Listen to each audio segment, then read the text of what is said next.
이스라엘아 들으라. 우리 하나님 여호와는 오직 유일한 여호와이시니. 네, 4절만 읽었습니다. 고린도전서 8장으로 가겠습니다. 고린도전서 8장 4절과 6절까지 말씀, 4절로 6절까지 말씀 같이 읽겠습니다. 그러므로 우리 우상의 제물을 대하여는 우리가 우상은 세상에 아무것도 아니며 또한 하나님은 한 분밖에 없는 줄 아노라.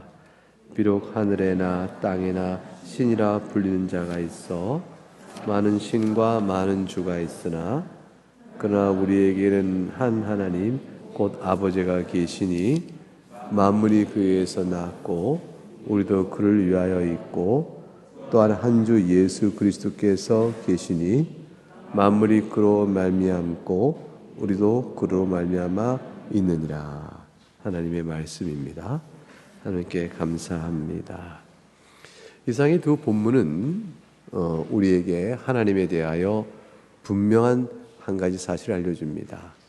하나님 외에 하나님은 없다. 우선 그것을 말해줍니다. 그러니까 하나님이라 일컫는 자들이 이 세상에 많이 있다 하여도 왜 그럴까요? 종교마다 자기 신이 있다 하고, 그러므로 하나님이라 일컫는 자들이 이 세상에 많다 할지라도 그것들은 다 하나님이 아니요 참되신 하나님은 한 분 그분이시다. 이스라엘에 들으라. 너희는 알지니 여호와 하나님은 오직 한 분이시다는 말씀 속에 있는 이 계명은 누구와 대비하는 말이냐면, 가나안 족속이 섬기는 각종의 우상들이 있잖아요.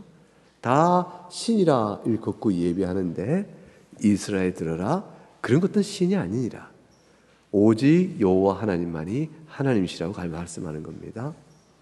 이 말씀은 오해하지 않을 것이 있는데, 여러 신 중에서 우리가 믿는 신만한 신이 어딨냐라는 뜻이 아니에요.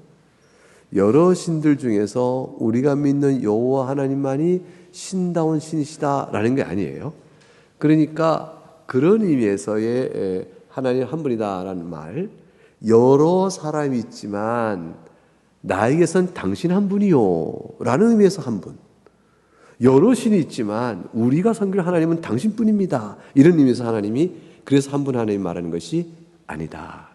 그것이 아니고, 여호와 하나님과 같은 분은 세상 어디도 없으니 가나안 족속에 섬기는 하나님은 참된 하나님이 아니시며, 또 만물을 짓고 만물을 다스리며 만물이 다 나오는 하나님은 오직 한 분이시니 세상에 있는 것은 신을 일컫는 자가 사실은 다 우상과 같은 것이라 이렇게 말하고 있습니다. 그러니까 우리가 하나님으로 믿는 하나님은 오직 한 분 하나님이십니다. 이것이 오늘 본문에서 우리에게 말해주는 중요한 교훈입니다.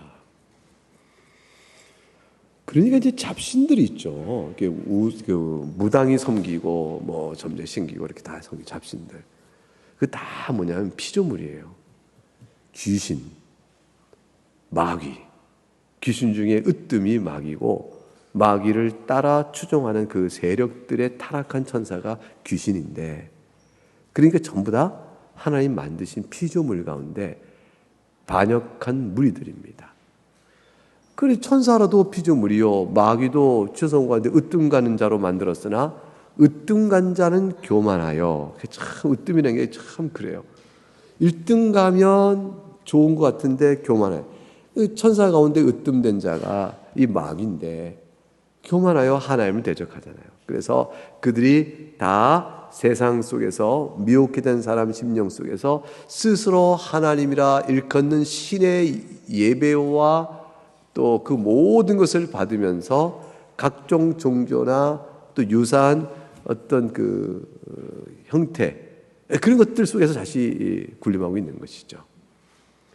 약한 것, 귀신들 중에 힘없는 것들은 이제 뭐 각종 작은 무당들 사이에서 놀고 있는 것이고, 진짜 마귀는 전 세계의 종교나 철학이나 모든 정치나 권력 안에서 자기 힘을 다하여 자기 뜻대로 역사를 이끌어 가려고 하고 있죠. 그러나 하나님의 작정 안에 이루어지는 통치의 전 역사를 마귀는 되돌리거나 바꾸질 못해요.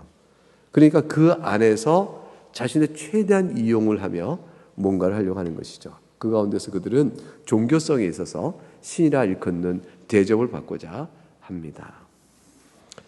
그러나 오늘 성경은 그런 것은 다 신이 아니다라고 우리에게 분명하게 말씀을 통해 주고 있습니다. 이제 이와 같은 고백을 말씀 친한 고백에서 2장 1절에서 선명하게 선포합니다. 2장 1절은 여러분 나눠진 핸드아웃을 보게 되면 굉장히 긴 것을 알 수가 있습니다. 하나님이 어떤 분인가를 하나하나 설명해야 하여 이어져 놨기 때문에 2장 1절만 내용을 잘 살피는 일도 상당한 시간이 걸릴 것입니다. 그러나 내용을 하나씩 살펴볼 것입니다. 오늘은 그 중에 첫 문장을 봅니다. 첫 문장 2장 1절 같이 읽어보겠습니다. 시작. 오직 한 분뿐이시며 살아계시며 참된 하나님이 존재하십니다. 예, 우리는 이걸 믿습니다. 계십니다. 하나님은. 근데 그 하나님은 오직 한 분이고 살아계시며 참된 하나님이시다. 그럼 여기서 오직 한 분이란 한 분은 뭘 뜻할까요? 삼위일체 하나님이신데 한 분이라 하면 어떻게 되는 걸까요? 삼위일체와 반대되는 것인가? 이런 생각을 가질 수 있습니다. 그런데 이때의 한 분이라는 것은 신성을 가리키는 것이에요. 하나님, 살아계시며 참된 하나님으로서의 합당한 그분의 신성을 가진 분은 한 분밖에 없습니다. 랄 때 한 분은 성부, 성자, 성령 세 위격으로 계신 분의 개념이 아니고 신성을 가지신 한 하나님을 가리키는 거예요. 그러니까 완전한 신성을 가진 한 하나님을 가리켜서 한 분 하나님 이렇게 말하고 있는 것입니다. 그럼 위격이 하나다는 뜻은 아닙니다. 이 부분에 대한 상세한 내용은 뒤에 삼일체 신론할 때 설명을 들으실 것입니다.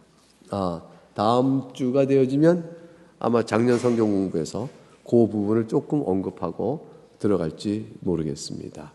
다음 주나 다음 주쯤엔 10시에 작년 성경 공부에서 기독론 예수님에 관한 내용이 끝나고 삼일천으로 그 다음 과를 넘어갈 때 또 설명이 있을 것입니다. 자, 오늘은 우리는 오직 한 분이시며 살아계시고 참된 하나님이 존재하십니다. 이렇게 되어 있습니다. 자, 그러면 내용을 보겠습니다. 1쪽 2장 1절에서 신앙고백서가 하나님과 관련 고백하는 주요 명제들은 여러 가지인데 차례로 살펴볼 것입니다. 이번 강의에서는 하나만을 설명하기로 합니다. 오직 한 분뿐이신 살아계시며 참된 하나님이 존재하십니다. 이 명제가 담고 있는 내용은 크게 두 가지입니다. 첫째, 하나님은 존재하신다라는 사실이고, 둘째, 존재하시는 하나님은 오직 한 분만이 살아계시고 참된 하나님이시다라는 것. 첫째는 하나님의 존재 유무, 계시냐 안 계시냐. 두 번째, 계신다. 계신 분은 어떤 분이시냐. 한 분만이시고 살아계시고 참된 하나님이시다. 이렇게 되어 있어요. 그러니까 그 한 분이신 하나님 외에 다른 하나님을 일컫는 자들은 없다. 이렇게 되는 것이죠. 자, 신앙고백서는 하나님이 존재하신다는 사실을 어떤 부연 설명 없이 고백합니다. 말하자면 성경이 하나님이 존재하시느냐 아니냐에 대한 변증적인 노력을 제시하고 있지 않아요. 그리고 하나님이 행하신 여러 일들을 선포함으로 하나님이 존재하시는 사실을 그냥 전제하고 나아갑니다. 성경은 그렇게 하시죠. 태초에 하나님이 천지를 창조하셨느니라 이렇게 하나님 하신 사역을 그냥 선포하심으로 인해서 그 일을 하신 분이 하나님이셔. 그냥 하나님 계신 것이지. 이렇게 설명하는 방식을 성경은 취하고 있지. 하나님이 계시냐 안 계시냐는 변증부터 안 하고 있어요. 왜 그럴까요? 이거는 하나님을 믿는 자라야 하나님이 계신 것을 아는 것이고, 하나님을 믿지 않는 자는 하나님이 계신다는 것을 알므로 믿는 것이 아니기 때문에 그래요.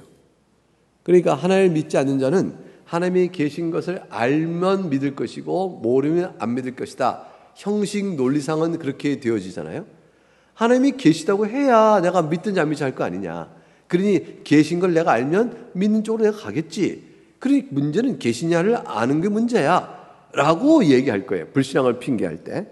근데 성경은 그렇다면 내가 너에게 하나님이 계신 걸 말해주겠다 라고 성경이 쭉 성경 시작하면 성경 읽으면서 우리가 봐 이렇게 성경이 설명하고 있지 이렇게 할 거 아니에요. 근데 성경은 그렇게 말하지 않고 태초에 하나님 천지를 창조하셨다 하신 하나님이 하신 일을 말하는 거죠. 왜 그럴까요? 하나님을 믿어야 하나님이 계신 것을 알아요. 그럼 우리는 계신 것도 모르면서 믿었단 말이야? 아니. 하나님이 하신 일을 믿으면 하나님이 계신 것을 아는 것이 따라오기 때문에 그래. 이게 무슨 얘기냐면 먼저 믿음 없는 자에게 하나님이 계시냐 안 계시냐를 논증하여 그러니 믿을 수밖에 없구나 하고 이렇게 논리에 논증에 굴복하여 믿게 되는 게 아니라는 거예요. 무슨 말이냐면 우리가 하나님이 계신 것을 논증합니다. 근데 여러분은 다 논증 들으면요. 그렇지. 모든 일에는 원인 없이 있는 일이 없어요. 원인 없이 있는 일을 봅니까? 이 세상 일도 인과관계가 다 있잖아요. 그러니까 매사 일도 인과관계 있듯이 모든 일의 궁극적인 원인이신 하나님이 계시지 않겠습니까? 맞아요. 이렇게 할 거예요. 그 다음에 우리가 이렇게 할 거예요. 모든 존재하는 것들은요, 사라질 수 있어요. 어떤 것도 필연적인 존재는 아니라고요. 김병훈 목사가 필연적인 존재가 아니에요. 저는요, 내일 사라질 수도 있는 사람이에요. 왜냐하면 우연적인 존재. 지금 있으니까 있는 것이지 필연적 존재가 아니란 말이에요. 그럼 이 세상에 어느 게 필연적인 것이 있어요? 어느 게? 이 건물 필연적이 아니에요. 무너지면 끝나는 것이에요.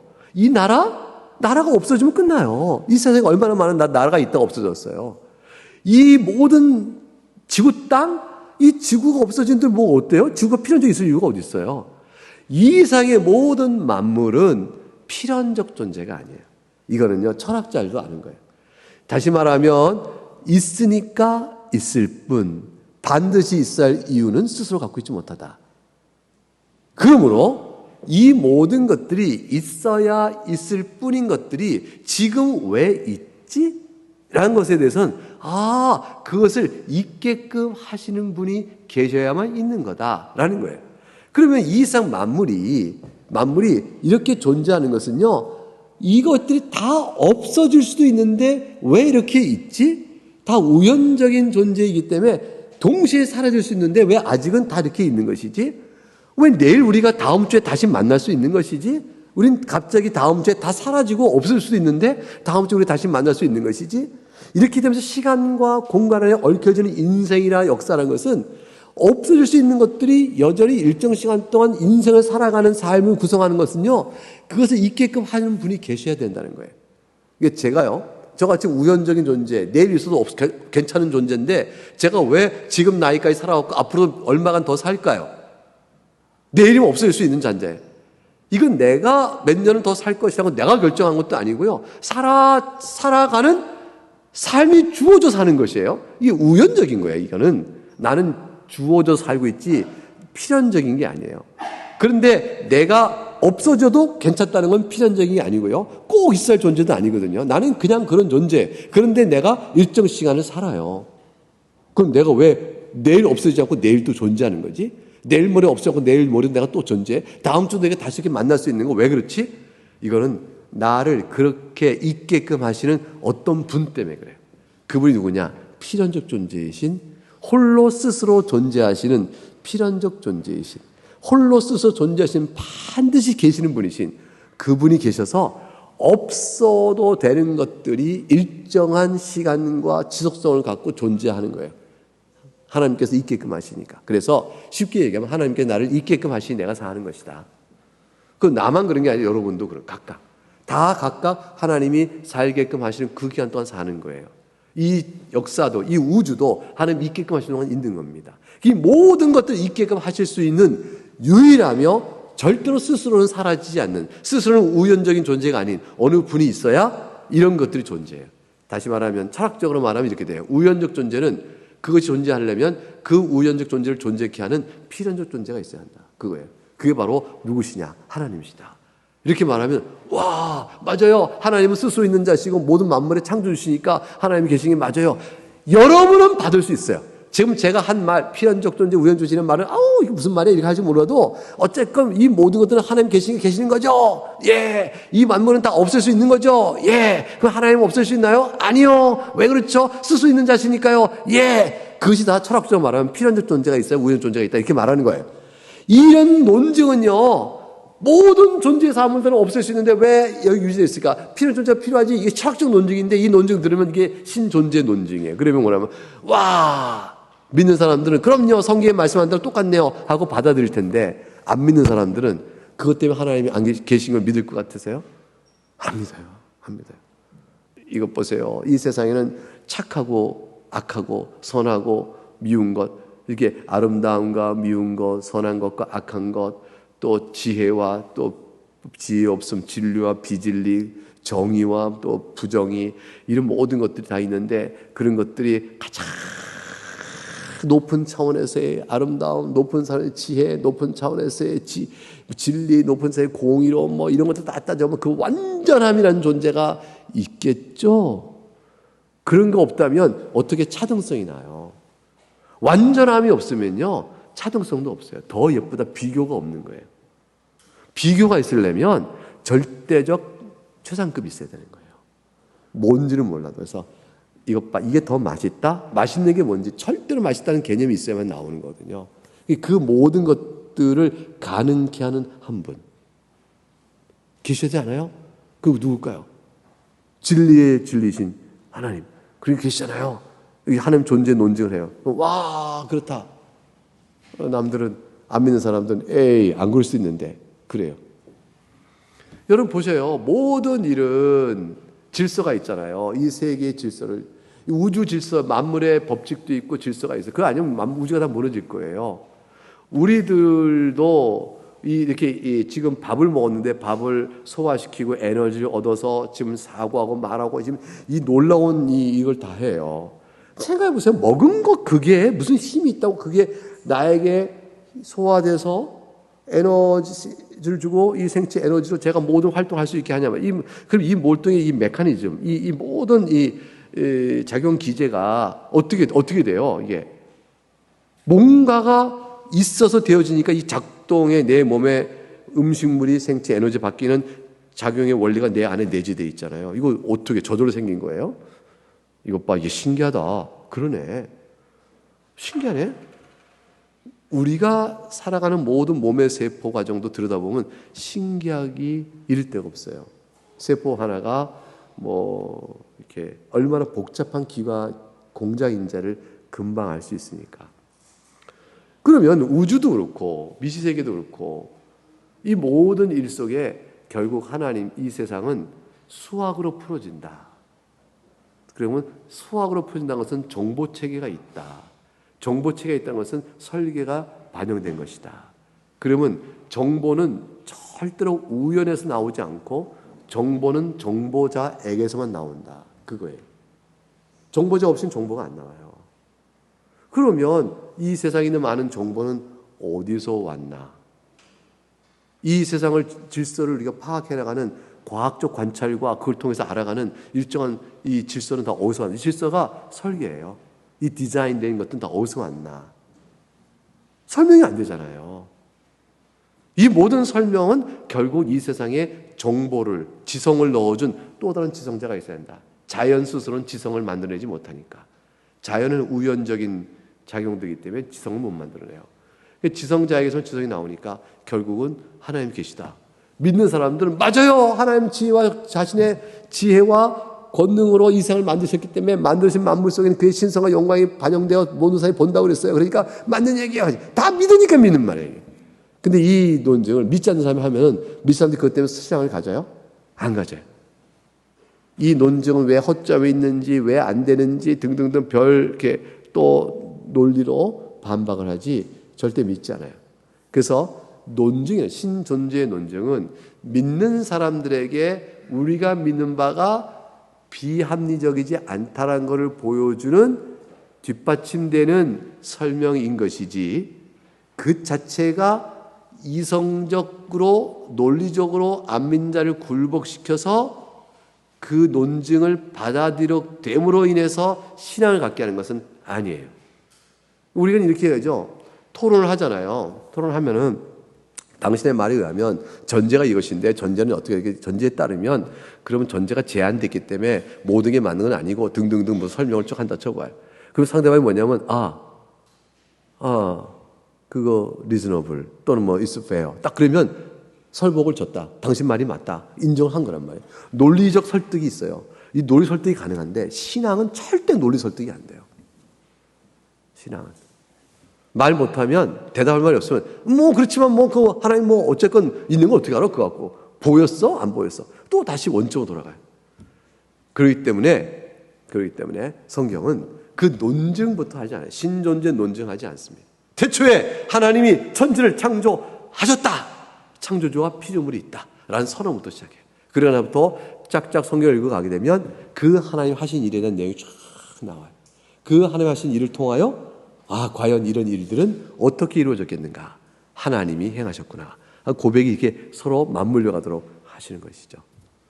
이거는 그렇게 되어 있습니다. 그래서 성경은 변증적 노력을 하지 않습니다.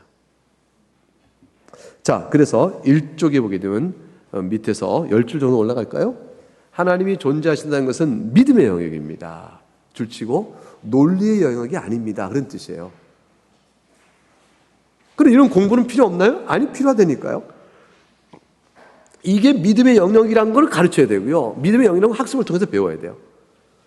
그렇구나. 믿음이 아니고서는 결코 하나님이 존재하신다는 것을 진리로 받아들일 수가 없습니다.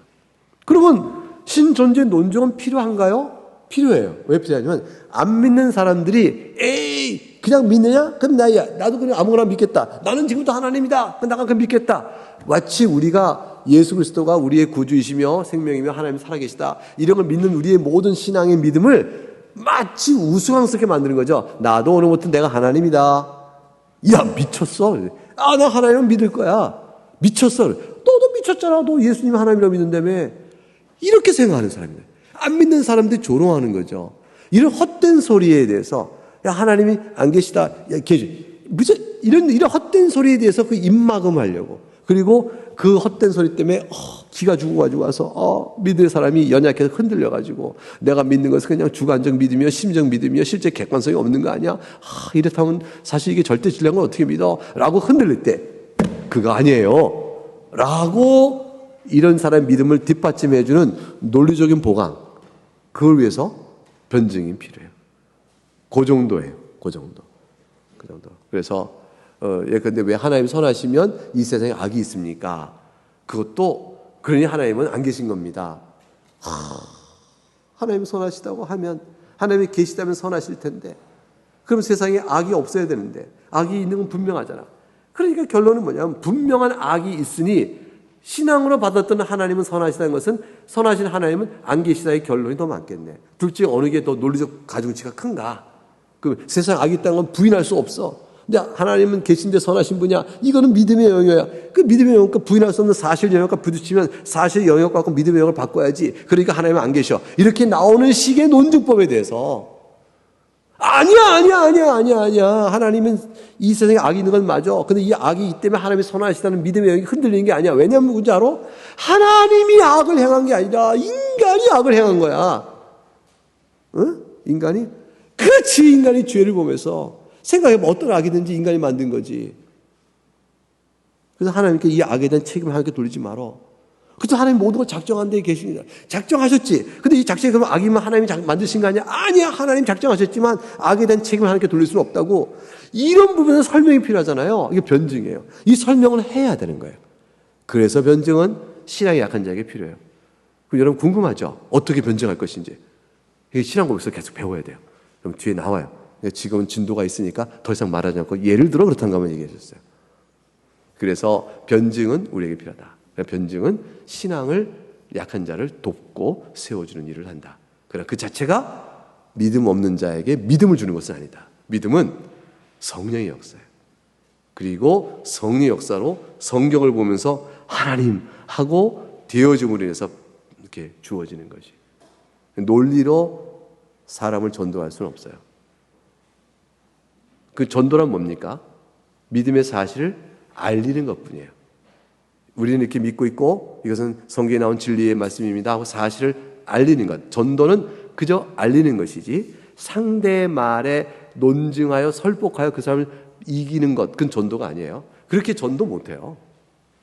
그래서 전도 못해요. 제가 정말 몇 번 해봤어요. 몇 번. 말 잘하는 사람하고 왜 당신 얘기해봐라. 나도 얘기해보겠다. 저도 신학적 공부한 훈련을 다 동원해서 지시를 다 동원해서 그 사람하고 꽤 얘기를 하죠. 그 다음에 묻는 거 또 꽤 얘기하고 꽤 아무리 말해줬는데도 알아들을 수밖에 없게끔 했는데도 안 믿어요. 간단해요. 나 안 믿어. 그럼 끝나요. 요즘 내가 한 말은 뭔데? 글쎄 그건 뭐 당신 얘기고 믿는 사람 얘기지 뭐 그게 믿는 사람 입장에 설명한 거지 뭐 안 믿는 사람 볼 때는 여전히 의문이 많아. 끝나요. 그래서 성경은 신존재 면정을 얘기하지 않고 믿음의 영역입니다. 자, 이와 관련해서 성경은 히브리서 11장 6절 말씀 인용되어 있죠. 믿음이 없이는부터 같이 읽어봅니다. 시작. 믿음이 없이는 하나님을 기쁘시게 하지 못하나니 하나님께 나아가는 자는 반드시 그가 계신 것과 또한 그가 자기를 찾는 자들에게 상 주시는 이심을 믿어야 할지니라고 교훈합니다. 그런데 주의할 점이 있어요. 이 믿음은 결코 아무런 증거도 없는 단순한 상상력의 결과물이 결코 아니라는 거예요. 여러분, 옛날에 어릴 때 재래식 화장실에 가면 푸세식이잖아요. 화장실이 집 안에 있어요? 집 바깥에 있어요? 바깥에. 마당 건너가야 있었잖아요. 그리고 컴컴하고, 그리고 구더기들 기어기어 올라와 있고, 그리고 냄새 진하고, 그럼 거기 앉아서 이렇게 하려면 무서워요? 안 무서워요?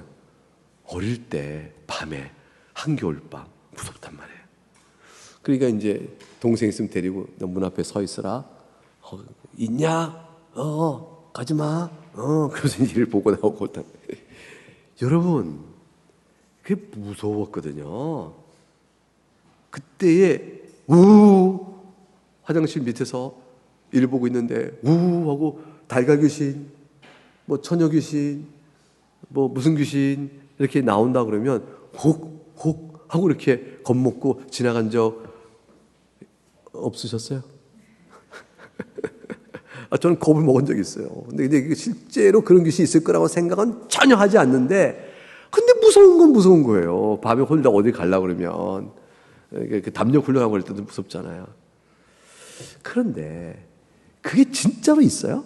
달걀 귀신이 진짜로 있어요?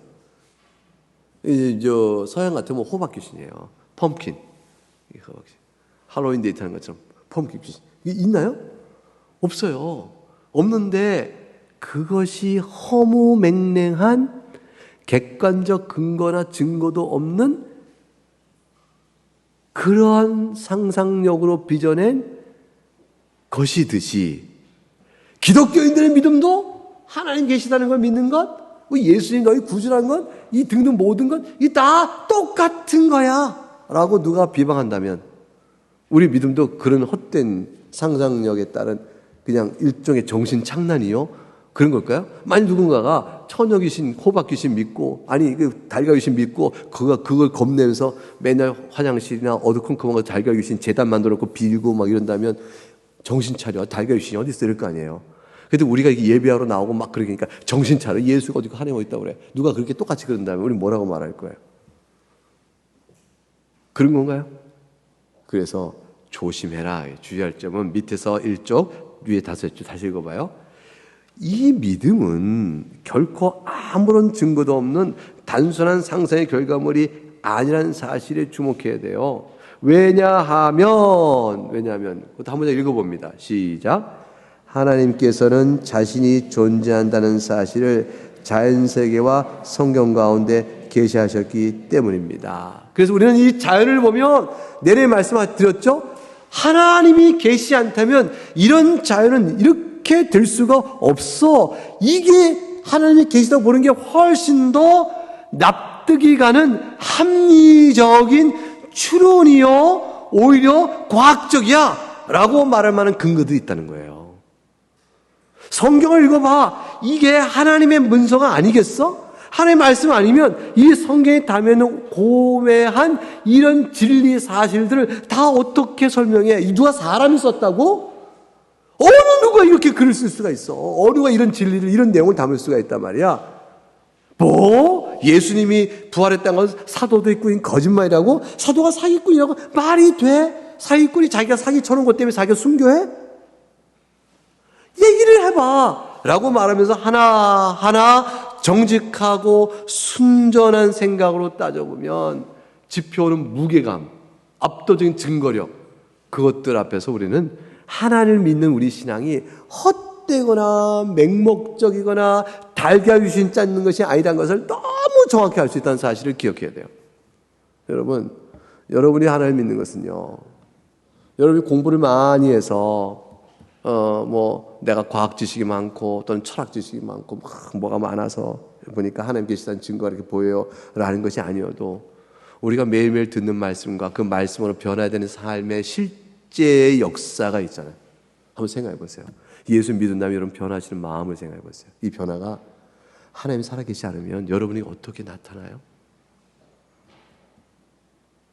왜 변하냐고요? 왜 변하셨냐고요?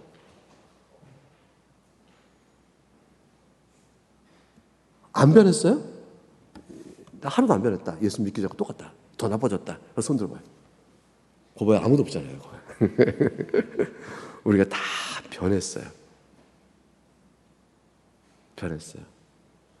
그지, 형균아? 형균이 어디 있어요? 없네? 형균이 땡땡이네?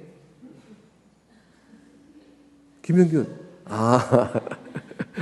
고단에 하나님 나라에 먼저 잠깐 갔다 오셨구나. 죽으셨구나. 난 너를 사랑해서 믿었는데, 난 너만을 의지한다고 내가 그랬는데, 믿는 돌기에. 형균이는 예수님 믿지. 근데 좀 변했어? 안 믿기 전보다? 아니, 안 믿은 적이 없어? 그러니까. 좀 더 변했나? 그래도 날마다 예수 믿어가면서 예배 나오고 그러면서 더 착해졌어? 나빠졌어? 좀 착해졌어? 똑같아? 성장이 없냐? 참. 넌 나를 굉장히 가슴 아프게 만들었다. 무력하게 만들었어. 나는 형균이가 성장한 줄 알고 있었거든요. 근데 똑같다고 그러니까요. 이 똑같다고 말하는 속에 성장의 표현이 있겠죠. 스스로 성장하였으나 주님 앞에 늘 죄인입니다라는 마음이 일정하게 계속 유지됩니다. 이런 뜻이겠지. 그렇지, 성장한 거지. 그렇다고 그랬어요.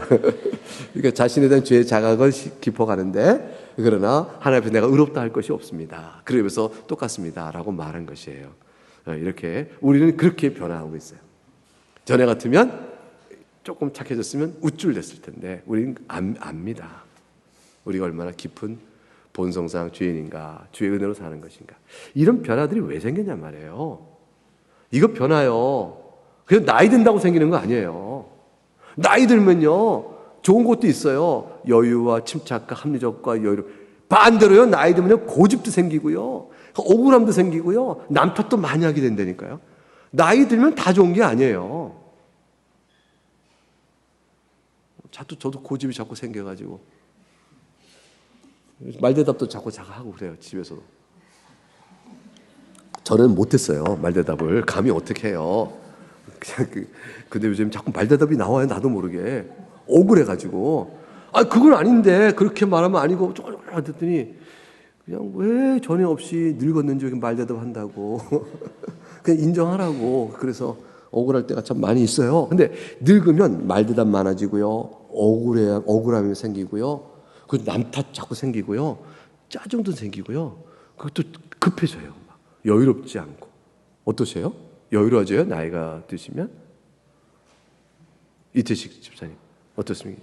여유로워지시고 또 허허 그러시죠? 그 연명희 원사한테 물어봐야 되는 거. 그게 다시 말하면 사람이 인생을 살면서 좋아지는 것 때문에 여러분의 변화가 있는 게 아니고 신앙 때문에 여러분 변화가 있어요. 하나의 말씀과 받은 은혜에 대한 성령의 역사 때문에 여러분 마음속에 변화들이 있는 거예요. 그 변화는 분명히 하나님 보시기에 더 예뻐지고 기뻐하신 모습으로 나아가요. 실족함도 있고 일시적으로 뒷걸음칠 때도 있고 또 낙심하거나 이럴 때도 있어요. 그냥 기복은 있을 수 있지만 분명한 여러분 앞에 변화들이 선하게 있어요. 이거는요 절대로 하나님이 계신 증거 외에 다른 게 아니에요. 하나님 안 계셨다면 절대로 없는 일이에요. 그래서 이걸 물어보시죠. 내가 하나님 예수님 안 믿고 하나님 몰랐어도 지금보다 더 나았을 거다 이렇게 생각해보는 사람. 내가 예수님 알았던 요밖에 안 되지 예수님 몰랐으면 더 잘났을 거야. 더 훌륭해졌을 거야. 이렇게 생각하는 사람 손 들어보세요. 없잖아요. 이거 봐요. 이게 우리가 우리는 절대 더 나아지지 않아요. 예수님 때문에 변하신 거예요. 그렇죠. 김정우 집사님. 네, 동의해 줄 줄 믿고 제가 물었어요. 예수님 때문에 저는 저 개인이요. 예수님 믿고 하나님 살아계심이 증거예요. 하나님 살아계시고 역사하고 은혜를 다 안 주셨으면 저는요 뭐 그냥 쓰레기예요. 쓰레기. 뭐가 있겠어요. 이만큼 죄를 짓고 살지만 이만큼 사는 거 다 하나님 살아계심이 증거예요. 그 집에서 그러더라고요. 집에서 예수 안 믿었으면 무엇이 됐을까 이 인간 그렇게 보이더라고요. 이게 형편없는 거죠. 여러분 이게 다 하나님 증거입니다. 객관적 사실뿐 아니라 우리 안에 드리워진 하나님의 일하심이 우리에게는 하나님 계시다. 하나님 하신 일은 과연 실제다. 이거를 증언해줘요. 이거를 일종의 간증이에요. 이게 다 우리 안에 증거된 일이에요. 이 사실을 어떻게 부인하시겠어요? 그래서 자연에 있는 것과 성경 가운데 계셨어요. 성경을 보니까 너무 분명해. 우리 가운데 의인이 없나니 아무도 없다 하면 의인 맞습니다. 이렇게 다 우리가 더 고백하게 되어져. 예수님이 죄인을 부르러 왔다 의인이 아니라 하나님 너무 감사합니다. 이게 다 우리가 고백돼. 이게 성경 속에서 주님 하신 일과 그런 모든 걸 보게 되어집니다. 맨 아래줄 볼까요? 1쪽에 이를테면 하늘이 하나님의 영광을 선포하고 궁창이 그의 손 하신 일을 나타내노다 말씀이나 창세부터 그의 보이지 않은 것들 곧 그의 영원한 능력과 신성이 그가 만드신 만물에 분명히 보여 알려졌나니 그러므로 그들이 핑계하지 못할지니라. 이 모든 것들이 다 그렇게 말씀하시고 하나님 그 자신을 나타내신 증거가 객관적으로 분명하다는 성경의 증언은 하나님의 존재가 단지 믿음에 의한 발견일 뿐만 아니라 이성에 의한 발견한 사실도 말해줍니다. 이성에 의한 발견을 믿느냐 안 믿느냐는 믿음의 영역이에요. 그러나 발견은 하는 거예요. 발견하는 거예요.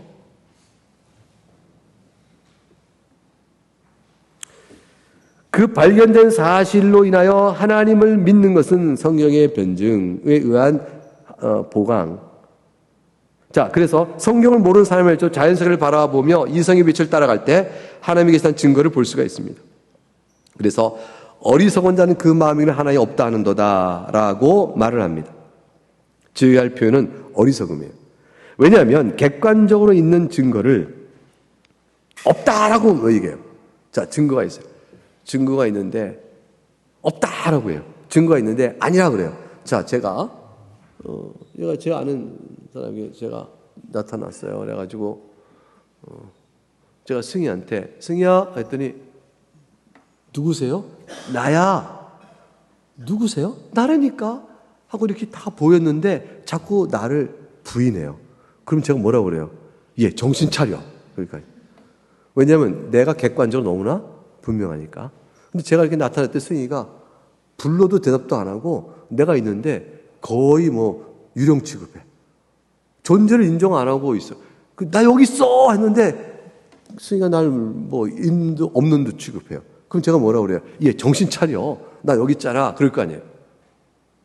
이거 똑같다니까요. 하나님은요, 자신을 나타내 보이셨어요. 그래서 정신 차리면 보여요. 근데 정신을 못 차려서 못 봐요. 나 여기 있다 했는데 없다고 그래요. 정신 차리면 보이는데 정신을 안 차려요. 그 정신이 안 차리고 있는 그걸 뭐라고 하는 성경은 뭐냐면 어리석음이라고 그러는 거예요. 그리고 맹인됐다. 눈이 가려졌다.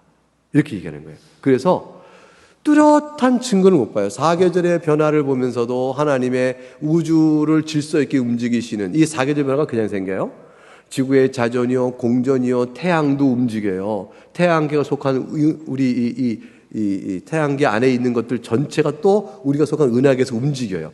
전체 우주 질서가 틀어지면 다 깨져요.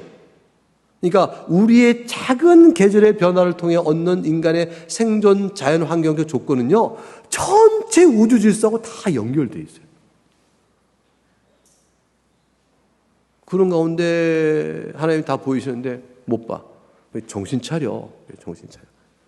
그래서 우리가 그 세속대학의 심리학자는요, 기독교인을 집단적 이상 심리자로 봐요. 그러니까 집단적으로 미친 사람이라는 거죠. 그게 이제 기독교인들이다 이렇게 얘기하는데, 우리는 거꾸로 뭐냐면 그분들을 집단적으로 이상심리자들이 저들 진리를 진리로 못 보니까 집단적으로 정신 차려야 될 사람들이죠. 이거 반대예요. 그러니까 여러분 똑같아요. 여러분이 혹시 소수가 되었어요. 예수 믿는 사람이 세상에서 5%밖에 안 남았다. 3%밖에 안 남았다. 홀로 나만 남았다. 엘리야가 그러듯이 그럴 때라도 진리는 진리지. 우리가 나 혼자 믿기 때문에 거짓이 되는 게 아니에요. 성경의 말씀이 진리예요. 분명히 믿으세요. 목숨을 거셔요. 절대 포기하지 말고 두려워하지 마시고 열등감 갖지 마시고요. 목숨을 탁 거셔요. 모르는 성경의 진리를 모르면 장님이구나. 그럼 돼. 모르면 제정신이 아니구나. 조금 나가면 이렇게 성경의 진리를 몰라? 이렇게 생각하시면 돼요. 너무 교만한 얘기 같죠? 근데 실제로 보이는 사실을 바르게 보지 못하니까 그래요. 이거는 우리끼리 한 얘기지, 안 믿는 사람들 전도집이 다 모아놓고 다 이렇게 된 사람인데 이렇게 하면 안 돼요. 그건 정말 무례한 얘기가 되니까. 무례하게 되니까 이해는 하지만 이렇게 보셔요. 저렇게 보셔요. 이거 안 되겠어요. 저렇게 안 되겠어요. 이렇게 설명하고 인내로 기다려야 되지. 정죄하면서 이렇게 하면 안 돼요. 제가 이거 좀 제가 오늘 표현상 덕스럽지 못하게 말한 것 같아서 양심이 조금 부담스러워졌습니다. 자, 다음 달러 보겠습니다. 물론 하나님을 부인한 자의 가운데 다른 면에 있어서 그래요. 칭찬이 나와요. 이성에 뛰어난 능력을 발휘한 분이 많이 있습니다. 얼마나 똑똑한 분이 많아요. 그런데 그렇다면 이들이 하나님에 관한 이성적 증거를 보지 못하고 있다고 주장하는 까닭은 뭘까요? 왜 이렇게 뛰어난데 왜 못 보고 있다고 할까요? 영적으로 어둠에 있기 때문에 그래요. 영적으로 어둠이 해소되지 않으면 하나님 존재에 대한 계시를 인식을 못해요. 그래서 영적인 어둠이 해소돼야 돼요. 그러니까 하나님이 계시냐 계시지 않냐는 문제는 이성의 대상이 아니라 믿음의 대상인 것이에요. 결국에는.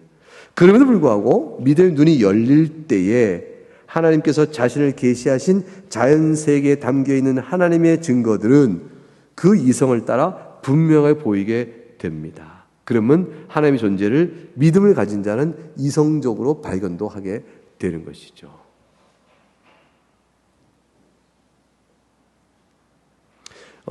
누군가 그랬어요. 누군지 송아무개 교우가 그랬는데요. 직장에서 그랬대요. 예수 믿는 직장이었던 분이 전기를 달뤄요. 그분은 하나님은 전기와 같다 그랬대요. 왜 그러냐 했더니 눈에 보이지 않으나 있다. 안 보이니까 전기가 없는 줄 알고 턱 잡았다가 확 전기 감염되면 죽는 거죠. 근데 있는 거예요. 보이지 않으나. 하나님은 눈에 보이지 않지만 계시다. 송태언 맞아요? 내 이름이 갑자기 생각 안 나서 그래. 틀려 맞아. 근데 갑자기 이름이 생각 안 나. 나 가끔씩 이런 일이 생겼어요. 이름이 뭐야? 송민근. 미어져. 송만 맞췄네. 송민근 교우가 그 말 나한테 해줬어요. 기억나요? 네, 송민근 교우가 해줬어요. 전기는 하나님은 전기와 같다. 그러니까 이게 믿는 사람들에는요, 자연 속에 있는 전기의 흐름만 딱 보도 하나님을 생각할 수 있는 거예요. 하나님 이와 같겠다. 유비가 생각나는 거예요. 유비가. 그만큼 하나님 빛은 사실이 보이거든요. 안 믿는 사람에게는 야, 무슨 전기 갖고 무슨 하나님 이렇게 얘기할 거란 말이에요. 그죠? 그렇습니다. 그 다음, 그래서 달라보겠습니다. 그런데 뿐만 아니라 하겠어요.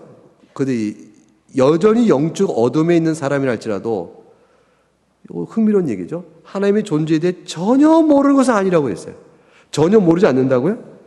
하나님 알되 하나님 영원하게도 아니하며 감사하지도 아니하고 오히려 그 생각이 허망해지며 미련 마음이 어두워졌나니라는 말씀이 오듯이 하나님의 존재를 모른다 할 수 없지만 밀려 들어오는 부인할 수 없는 하나님의 증거를 애써 부인하면서 하나님의 존재를 인정하지 않는 영적인 뒤틀림이 있습니다라는 거예요. 의도적인 부인이 있습니다라는 거죠. 왜냐하면 이거예요. 우리가 논증한단 말이에요. 상대방에게. 이것 봐. 이런 모든 자연에 있는 수학적 계산이 가능한 이 설계가 정보자 없이 자연 스스로 우연히 다 가지고 있다고 생각해? 이게 합리적이야? 그러면 그거 합리적이라고 생각하기는 부담은 있는 건 인정하겠는데 라는 데까지는 끌고 갈 수가 있어요. 더 얘기해보자. 그런데도 그렇지만 그것이 꼭 하나님이 계시다는 증거는 아니지. 이렇게 얘기를 하고 결국 뒤로 물러나고 부인해버리면 설득과 대화는 끝나잖아요. 그런 일들까지 있게 된다는 거예요. 그게 뭐냐면 왜 마지막 선에서 아니라고 훅 판을 엎어버릴까요? 하나님을 마음에 두기 싫어하는 의도적인 영적 저항 때문에 그래요. 영적 저항 때문에. 그래서 실상 이 세상은 하나님을 안 믿을 수만 있다면 안 믿겠다고 작정했다고 생각하시면 돼요. 그리고 핑계가 있다면 안 믿겠다고 결심했다고 생각하시면 돼요. 그리고 핑계가 안 되는 것이라도 핑계거리를 삼기만 할 수 있으면 뭐라도 걸치겠다고 하는 것이에요. 그러니까 그런 죄는 나중에 하나님 앞에서 핑계할 수 없어요. 사람에게 이성의 능력이 있듯이 신성에 대한 감각주의 있다. 이거 중요한 얘기예요. 사람에게 이성의 능력이 누구나 있듯이 신성에 대한 감각이 누구나 있다. 그래서 모종의 초월자나 신적인 두려움. 사람이 죽으면 어떻게 되지? 자연을만을 믿는 사람도 원래 자연뿐이야 라고 믿는 사람도 자연에 대한 경외심이 들어서 자연을 신적으로 숭배하는 경우 나가는 마음의 움직임을 피하기 어려운 거예요. 자, 보세요.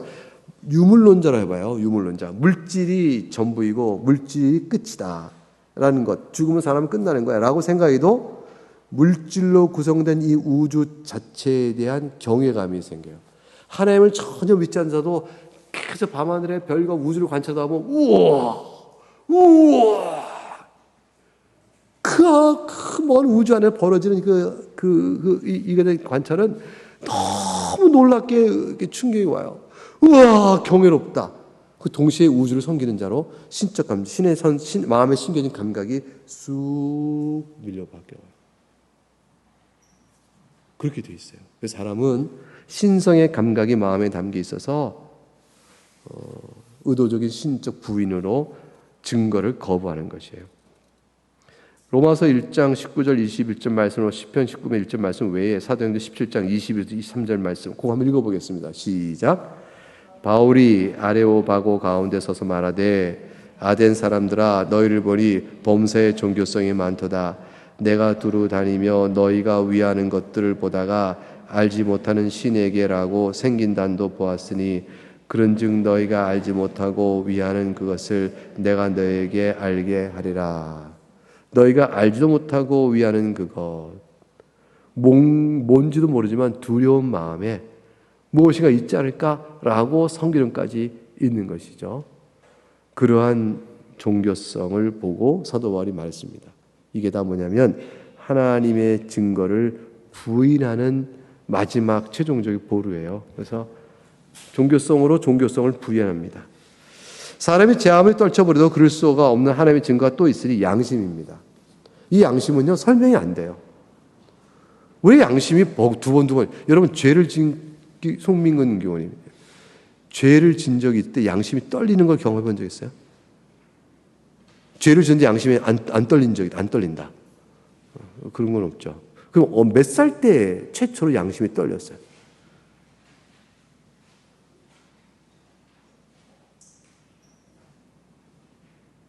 기억을 못하는 거 보니까 2살, 1살 때인가. 나는 초등학교 들어가기 전이고 걸어 다닐 수 있고 뛸 수도 있었고 조금은 친구들과 말도 할 수 있는 나이였으니까 5살은 됐을까요? 그때 도둑질하는 그 양심의 떨림이 지금 계속 있어요. 남아있어요. 얼마나 떤지 몰라요. 덜덜덜덜. 그리고 그 친구가 놀러 오면 혹시 덜덜덜덜. 꽤 그랬어요. 그 기억이 어리니까 지워지는 일정한 시간대까지. 그런데 떨었다는 건 남아있어요. 그 뒤로 죄를 지으면 양심이 거짓말하려면 죽어 남이 그러다가 점점 큰 거짓말을 할 때만 두근거리고 작은 거짓말 두근거리지 않게 됐어요. 이상하게 작은 거짓말도 두근거리지 않게 되더라고요. 전에 처음 책 사라 하고 준 돈을 까먹고 책을 안 살 때 무지무지 떨렸어요. 근데 그 다음 좀 때부터는 책 2권 사려면 1권 까먹고 1권만 사면서도 샀어요? 라고 말하고 넘어가기도 하더라고요. 옛날에 회수권이라는 게 있어요. 회수권. 버스 타려면 그 종이로 잘라서 이렇게 한 장씩 내고 탔었어요. 10장이 그려져 있는 회수권. 그걸 10장 잘라서 타야 되는데 11장 만들어 타는 거죠. 자른 걸 교묘하게 자르면 11장이 나와요. 그러면 차장 언니가 받기자니 그렇고 안 받자니 그렇고 그런 게 생겨요. 근데 나중에 무효표가 되는 거죠. 그 계산하려고 그러면. 그러니까 이제 10장 중에 묘하게 잘라서 11장 만들어 한 장 남은 것 같고 이제 공짜로 타먹고 회수권 사는 돈에서 한 장, 11장 껴서 한 값 남잖아요. 그 난 거는 그 튀김 만두 하나 사먹고. 이거를 떨리면서 했었어, 처음에는. 친구들이 하길래, 야, 괜찮냐? 야, 다 몰라. 그래서, 아, 그래? 하고 되게 덜덜덜 떨면서 했는데, 나중에 좀 하다 보니까 통하네? 그럼 어떻게 돼요? 야, 10장씩짜리냐? 너는 이제. 야, 11장 나야지. 몇 번 했었어요. 몇 번 하다가 이제 나중에 더 이상 안 했습니다. 왜냐면 버스 안 타고 다녀도 되는 학교여서. 아마 계속 버스를 타서 계속 했을지도 몰라요. 죄는, 양심은 참 이상한 거예요. 양심을 설명 못하니까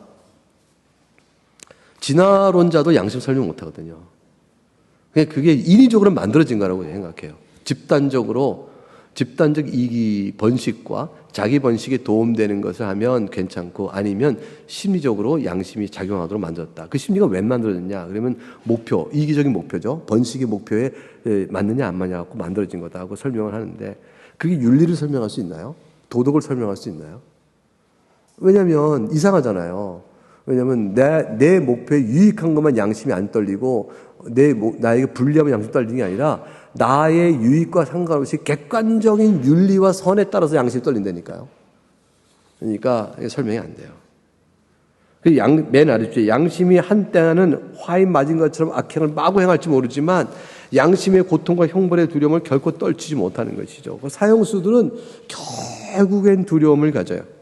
로마서 2장에 보게 되면 율법 없는 이방인은 본성으로 율법의 일을 행할 때 이 사람은 율법이 없어도 자기가 자기에게 율법이 나나니 양심이 증거가 되어 생각때 서로 혹은 고발 혹은 변명하며 그 마음에 생긴 율법의 행위를 나타내라. 이거 얼마나 두려운 말씀이냐면요. 하나님 앞에 서게 되면 내 살아온 인생의 모든 내용을 하나님이 쫙 펼치면서 그냥 짧은 시간에 저 인생을 확 보게 하실 텐데, 그때 내가 아무리 부인해도 하나님 보이시는 객관적 비디오 테이프, CCTV, 내 인생을 촬영해놓은 CCTV가 쫙 영상이 컬러풀하게 입체적으로 보여. 입체적으로. 그게 뭐냐면 단면적이 아니라 내 마음의 생각과 내 관계, 주변 이 모든 상황까지 입체적으로 쫙 열어서 보이실 거예요. 네가 이러이러해서 했느니라. 겉보기 동기 외에 속동기는 이게 있느니라. 그 동기의 작용은 이것이었느니라. 이거 아마 다 보이실 거예요. 그래서 통체적으로 그게 쫙 드러날 텐데, 그것이 없다 하더라도 또 그 자리 앞에조차 내가 입을 놀려서 변명하려고 막 그러겠죠. 막 변명하려고 할 때 그 변명을 이따 물게 하는 것이 뜻밖의 내 양심의 회로예요. 그거예요. 내 양심이 툭 나의 검사가 돼가지고 나를 고발한다니까요. 이놈아, 넌 내 거잖아. 내 양심아, 집어넣어 하고, 내 양심을 아무리 나와 함께 평생 살아온 내 양심이 왜 그래 하고, 넌 나의 몸의 일부인데 네가 나를 그럴 수 있어 라고 말해봐. 양심은요 객관해야 돼요. 양심은 객관화되어져요. 그래서 내 양심에 새겨진 기록, 회로에, 내 양심의 회로에 새겨진 모든 기억들이 양심의 고발자로 등장하게 될 거예요. 양심은 나의 죄를 지적하는 검사예요. 그걸 여기다 품고 있는 거예요. 우리가 장치를. 그러니까 하나님 그걸 두셨어요. 부인 못합니다. 그래서 하나님께서 자신의 존재의 흔적을 사람 내면 앞에 두었으면 섭리, 살아가는 역사를 가만히 보면 그 역사 속에서도 하나님의 악인의 멸망과 이런 것들 다 있죠. 물론 악인이 멸망하지 않는 하나님의 또 다른 섭리도 있지만 그건 또 다른 문제입니다. 그래서 신앙고 백성은 오늘 살아계시고 참된 하나님은 오직 한 분뿐임을 고백합니다. 이런 하나님이 존재하시고 이런 한 분이 계시다 라고 말합니다. 그래서 그 단락 전체는 아까 봤던 신명기 6장 4절과 고린도서 8장 4절의 말씀을 다시 풀어놨습니다.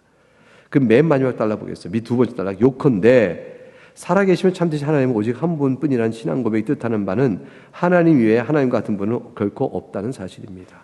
사람이 타락하여 우상을 섬기며 그것들을 신하 일컫는다 하더라도, 천사나 마귀 같은 영적 존재들 신하 일컫는 일이 있다 하더라도 결코 참되신 하나님이 아니라는 것을 말하는 것입니다. 여기서 주의할 점이 있습니다.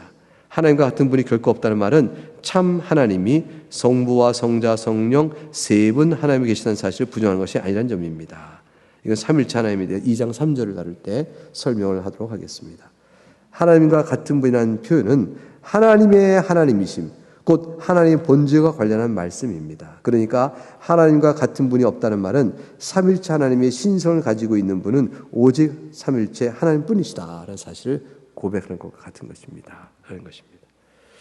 여기까지 해서 우리의 내용을 살폈습니다. 다음 주에 이어서 보도록 하겠습니다.